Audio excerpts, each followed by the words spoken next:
Wilujeng Sumping, a warm welcome to Swiss Van Java. This is the heart of the Sunda land, but you might know this as the city of sheep and the city of dodol. But for me, this I know best as the city in the Alps.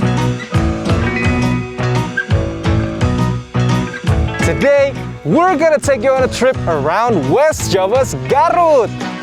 Come see the beauty, only on See Indonesia.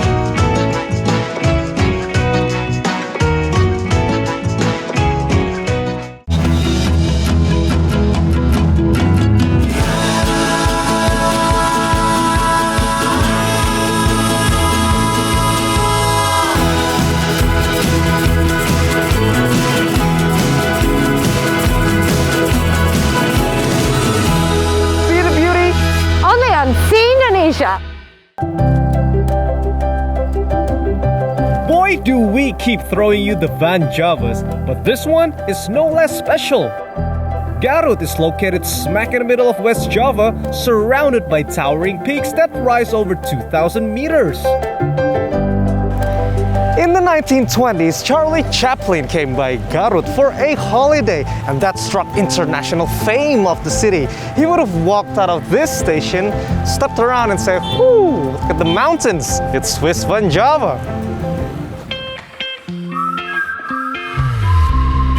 Today, this 200-year-old city of 2 million residents is a vital hub of agriculture. At 700 meters above sea level, its cool breeze makes Garut a favorite stopover spot. Woohoo! Like my ride? Garut sits at the crossroad of what is known as the Southern Java route. So during homecoming Eid holidays or New Year holidays, travelers would flock here to cool off and get their hands on some local handicrafts. Whew, cool air! Which takes us here to Sukaregang sub-district, an area that makes one renowned product. Woohoo! There is endless hundreds of shops here, as far as your eyes can see, selling one product: leather, genuine leather. Jackets, bags, shoes, wallets, you name it. Ooh, check it out, leather. Punten ibu, boleh lihat-lihat koleksinya. That smell, you know, the smell of leather. Oh man, this is a different class. Look at all these collections. Whee. And this is all driven by home industry tanneries started at least 100 years back.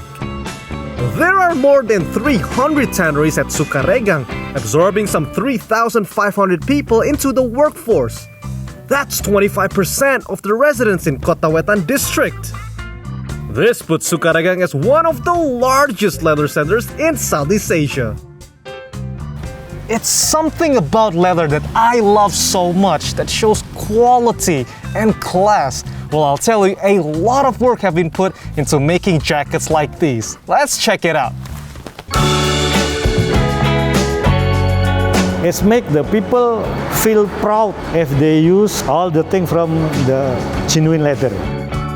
Meet Indra, the man who runs Garut's largest tannery, PT Garut Makmur Perkasa, a subsidiary of livestock giant PT Widodo Makmur Perkasa. They turn cow, sheep, and goat hides to all-purpose genuine leather. Yeah, you're right. Like a kitchen. They're kind of the new kid on the block, setting up shop in 2014, but with huge dreams. They place their chips all in Garut and aim to empower local leather craftsmen. They have the natural leather skill, so it's very easy for us to teach them, to ask them to do this, It's very, very easy. Better than the other area. Employing up to 100 locals, this tannery churns up to 100,000 square feet of leather monthly. And I'll tell you, it's a complex process that needs loads of water, some chemistry magic, and time. similar philosophy between the technician of the leather industry with the chef in the restaurant. The process involves more than 25 steps, and it takes up to 21 days to turn raw hides to leather. Alright, there are basically 3 phases. First one and the most vital is the beam house. Raw hides are mixed with a lime solution that creates a chemical reaction, separating the hair. Chromium is then added, leading to the creation of the wet glue. And the leather is born.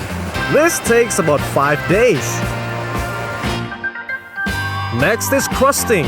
In this phase, the leather is heated up and subjected to a series of tumblings.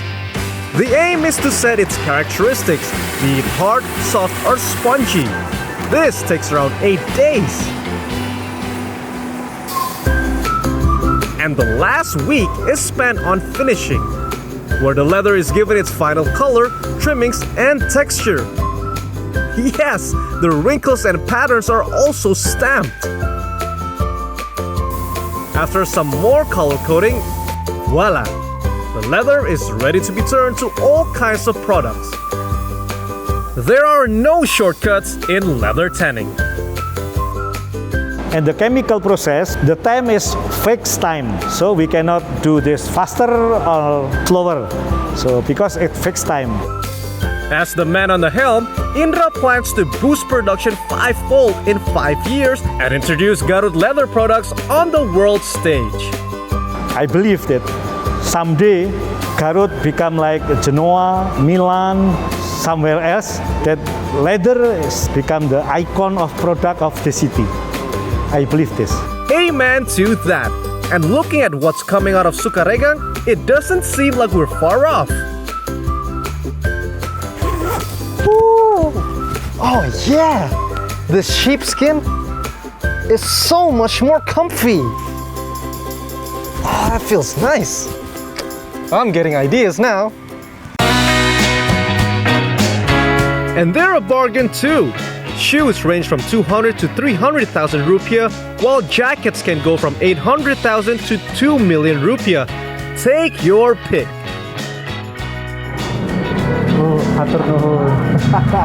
Check it out. Not bad, right?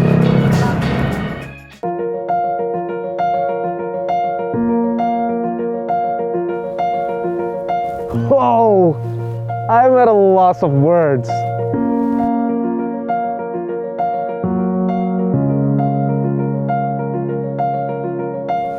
What an incredible view! We're in the land above the clouds, and that is one of Garut's highest peaks. It is beautiful! And it's pretty cold here, it's about 10 degrees Celsius, but the sun's rising up, and that valley is where we're gonna take you. Come on! Grab your gear, ladies and gents. We're going for a hike. Since we've been hyping you on Swiss Fun Java, we took an hour drive out of town. And here we are. Kinda like the Swiss Alps, eh? The difference is, this highland is more alive. Welcome to Mount Papandayan. It peaks at around 2,600 meters, but that's not the most awe-inspiring feature. This valley is. See, that valley I was talking about is actually filled with craters. Yes, Papandayan is a huge volcano. And the mountain makes sure that you know that from that acrid sulfuric smell as soon as you step on this track. Let's flip through some pages of history while we make our way. Papandayan Mountain is one of 35 volcanoes that make up the Ring of Fire across Java.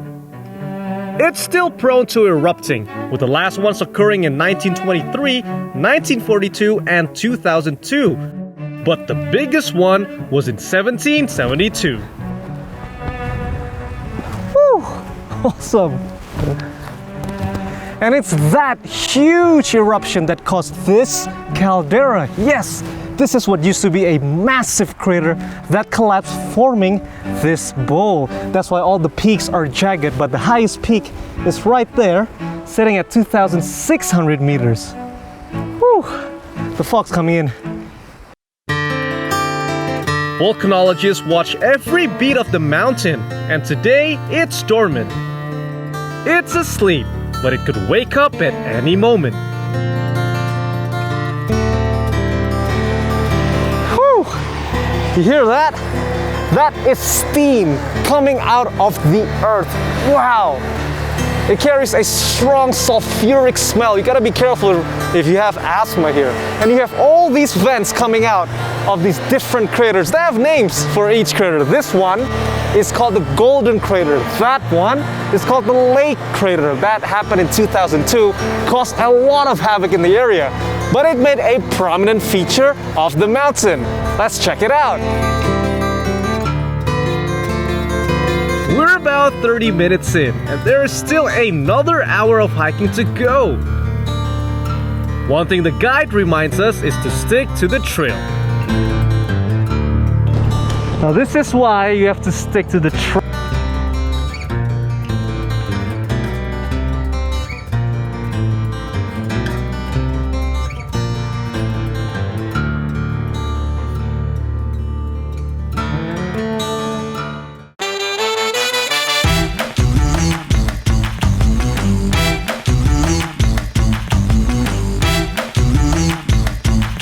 And after a leg-torturing flight of steep stairs, we're here.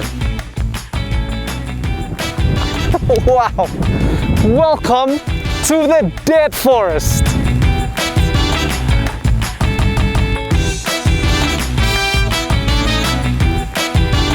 Oh, wow!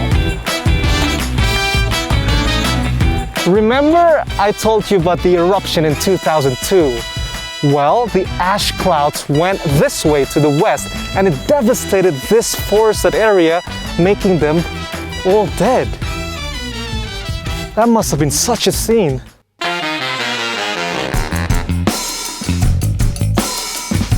Look here. These trees are burned right to the core and you can just peel them off like this. There's no way these trees are growing again. Imagine the intense heat that made the trees like this. That's Mother Earth for you.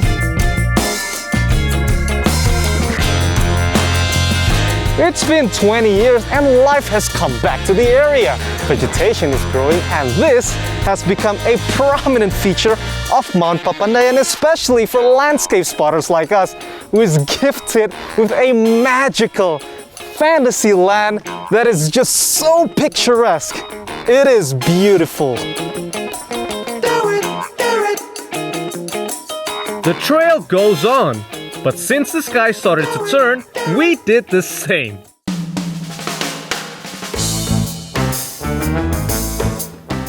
But we ain't leaving before we see a native plant known to grow on volcanic highlands. You know, the one from The Sound of Music. Ah. Edelweiss, Edelweiss, bless my homeland forever. They call this the eternal flower because it can bloom for almost 10 years. But don't you dare take one of these home. You get penalized for that. They're so beautiful. As beat as we were, I could say Papandayan is a family-friendly getaway. Perfect to get a taste of the outdoors and a change of air. Entry fee is at 20,000 rupiah or around $1.50 for domestic tourists, while it costs 200,000 rupiah or around $15 for foreign visitors. Cottages range from 500,000 to 4 million rupiah, depending on how many people you want to fit. And before we go, there's one last treat from the mountain. Ooh, I can smell it. Come on. Woohoo! This is a nice Papandayan treat. Oh, that is so good. There's a hot spring right from the mountain. Woo! Woo, sore legs. This really completes our journey to Papandayan.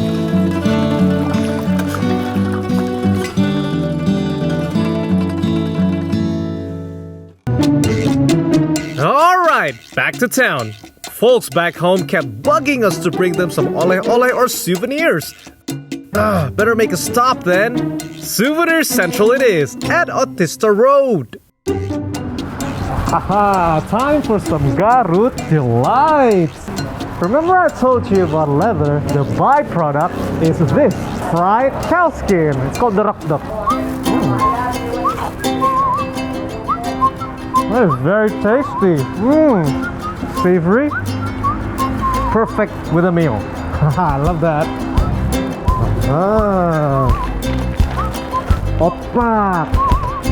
This is very tasty. Yeah, sure, why not? Oh yes. Fried chicken intestine. Yummy. It's easy to bust your wallet in a shop like this, but the array of snacks are just too good. Remember I told you this is the city of dodol? Well, this is what it's all about. An array of snacks called dodol with a bunch of fruity flavors, but I don't know which one's the good one. Paling enak yang mana teh? Piknik.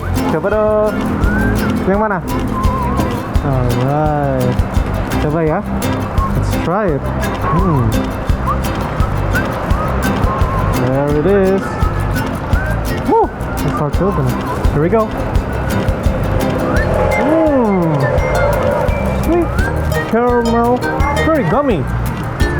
Eat 10 of this, you'll get full. Yummy.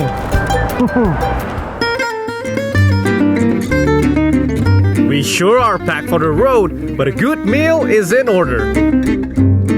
Garut is a major producer of agricultural goods, and it boasts beautiful sceneries all around. We need to taste what it has to offer. I'm starving, and we drove about an hour away out of Garut City to find some Sundanese delights. But I have a feeling that this place has something to do with oranges. Let's find out. No surprise there, because Garut is famous for its oranges. And this is a 3-hectare wide orange farm in the Cikajang district. Welcome to Eptilu, which is Sundanese for 3 Fs, or fresh from the farm. As the name implies, here you can pick your own vegetables and fruits, and they'll cook it for you. Hey there! So we got our farmer's hat because we're here looking for nasi liwet, a Sundanese cuisine, but with a sweet and soury taste with oranges. And we have here Kang Ridwan, who's gonna show us the best oranges. Yang mana Kang? Jeruk yang bagus. Okay. Alright, so the one with the yellowish bits, that makes sure that it's ready to be harvested. Alright, bisa langsung dicoba? Oh, we can try this. Let's see. Oh, fresh. Right, here we go.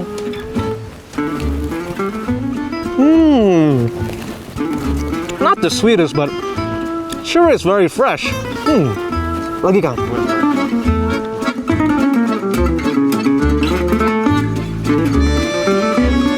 Nice and fresh and ripe. They're ready to cook. Let's go. What's a Sundanese cuisine without sambal? We're gonna pick the best chilies. I already picked one. Ini bener Kang? Yang merah? Yeah, betul. Alright, I picked the right one. The red ones. Alright, there's a few here that are ready to pick. Ini ya Kang? Alright. It's gonna make a good sambal. Look at that. Woo! Nice and spicy. I can't wait what these are going to become. Firewood stove. Nothing beats the taste of that. Ini udah matang belum Bu? Bentar lagi. Boleh dilihat ya? Boleh. Oh. All those spices. Beautiful. I can't wait. Sebentar lagi matang Bu ya? Alright, we're ready to eat soon. 2 menit lagi. A bit of context while we wait. Nasi liwet is a Sundanese aromatic spiced rice. Aptilu's specialty is adding potatoes since they're abundant here. And they put in oranges for their sweet and sour flavor. This Aptilu special came about as they developed the site for an agritourism spot, allowing visitors to pick oranges for about 20,000 rupiah a kilo. It's done to increase earnings for local farmers. Okay, it's a huge meal. Woo, all right. Terima kasih, Tete.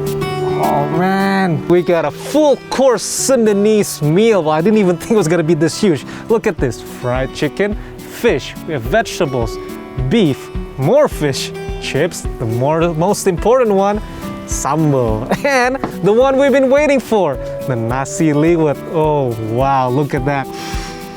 That is unbelievably beautiful. Look at that, we still have some oranges there. Let's pour some in. Oh, that's ready for us, and we are going to eat this right now.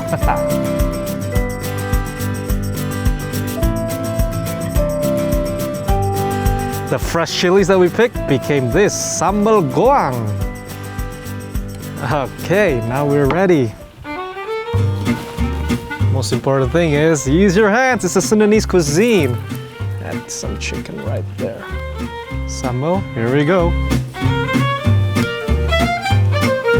Oh, wow. The aroma of that rice is very pungent. It's very beautifully full of flavor. And the orange drizzle, that just takes it to another level. I love this meal. Nice. And as the day went by, so did our travels around Garut. It's a region with gorgeous sceneries on the way to make a mark on the world stage with its local craftsmanship. But I'll tell you this, Garut surely made a mark in my heart.